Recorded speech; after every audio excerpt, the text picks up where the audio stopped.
Olá galera, bem-vindos a mais um vídeo aqui do meu canal. Sou o professor Alan e estarei apresentando para vocês mais um vídeo referente ao curso Python com Jupyter Notebook. Nesse vídeo aqui nós vamos estar aprendendo como consultar o tipo de uma variável ou objeto. Então, gente, em muitas situações é fundamental saber o tipo de uma variável para poder manipulá-la corretamente em etapas subsequentes do código. Conhecer o tipo de uma variável nos permite aplicar as operações e métodos apropriados, garantindo que o nosso programa funcione de maneira adequada e eficiente. Para consultar o tipo de uma variável, usaremos a função type. A gente já usou ela no vídeo passado, né? E vamos retomar aqui, colocando algo mais assim, geral um pouco. Lá no vídeo passado nós utilizamos para consultar uma variável, né, que poderia ser int ou float, tá certo? Então, gente, o que ele está dizendo aqui, né, nessa introdução é o seguinte, né? Que quando você tem um código longo, né, normalmente ele tem etapas. Né? Então, você tem uma primeira etapa dele, vai tratar os objetos, os valores de uma certa forma, essa etapa vai sair um certo valor ou um certo objeto que vai adentrar em outra etapa e assim vai até você ter a saída final. Acontece que a saída, né, de uma certa parte tem que ser compatível com a entrada da próxima. E aí, às vezes, a gente espera receber uma lista numa certa etapa do código, mas vem na outra um número. Então, a gente tem que dar um jeito de converter esses caras, né, um no outro, ou até mesmo revisar o nosso código para não dar conflito, né, de tipo de objeto. Tá certo? Então, nesse sentido, né, a gente pode usar a função tape sempre que for preciso. Chegar num pedaço lá do meu código, estou aqui antes de terminar, vou botar aqui tape, né, aquela parte ali, aquele resultado ali, tape resultado, pô, deu um inteiro. Tape resultado, deu uma lista. Tape resultado, deu um conjunto. Então, se eu souber o que é cada parte daquela, fica mais fácil de eu produzir o código. Tá certo? Então, tem um primeiro exemplo aqui, que é um exemplo meio que já foi até um pouco batido no vídeo passado. Mas aí eu vou retomar ele, e aí a gente faz mais um exemplinho, né, com algo que não foi ainda visto, né, por nós. Ou pelo menos não foi explorado. Né? Então, temos aqui o seguinte. A recebendo o valor 12. Então, a variável A recebe o valor 12, a variável B recebe o valor 15,5. Né? Aqui eu tenho o seguinte, por outro lado, a variável C vai receber a conversão de menos 23,51 para inteiro.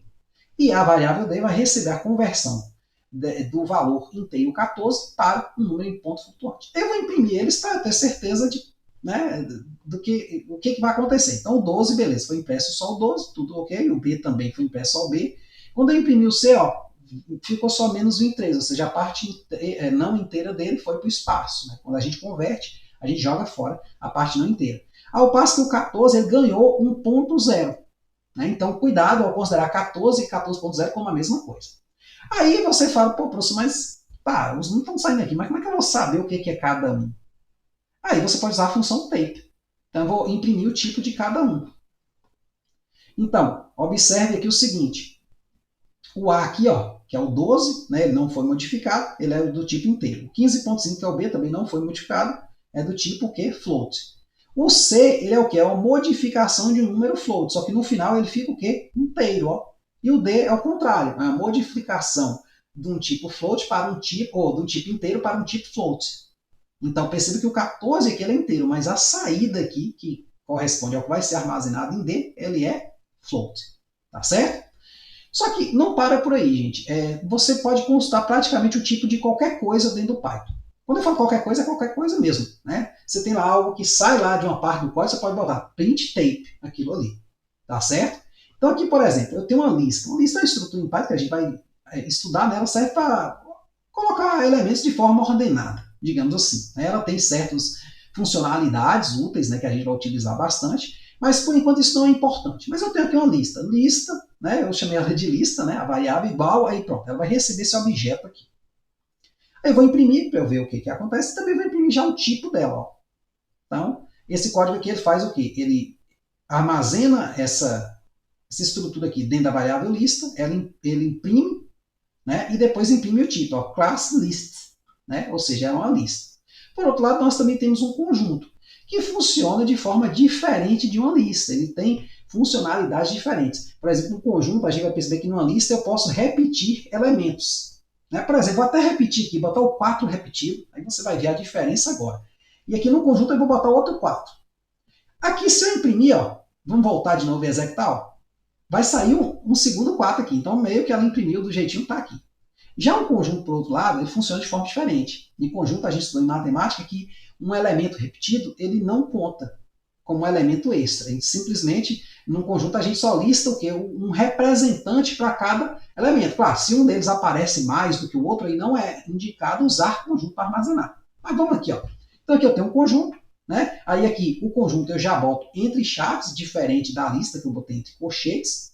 Lembre-se que lá nas operações básicas eu falei, ó, não use colchetes nem chave para fazer contas, porque eles são reservados a outras estruturas. Tá certo? No caso aqui, colchete, por exemplo, você pode usar em lista, assim como chaves você vai usar aqui em conjunto. Aí aqui vai ter o conjunto que vai ser gerado.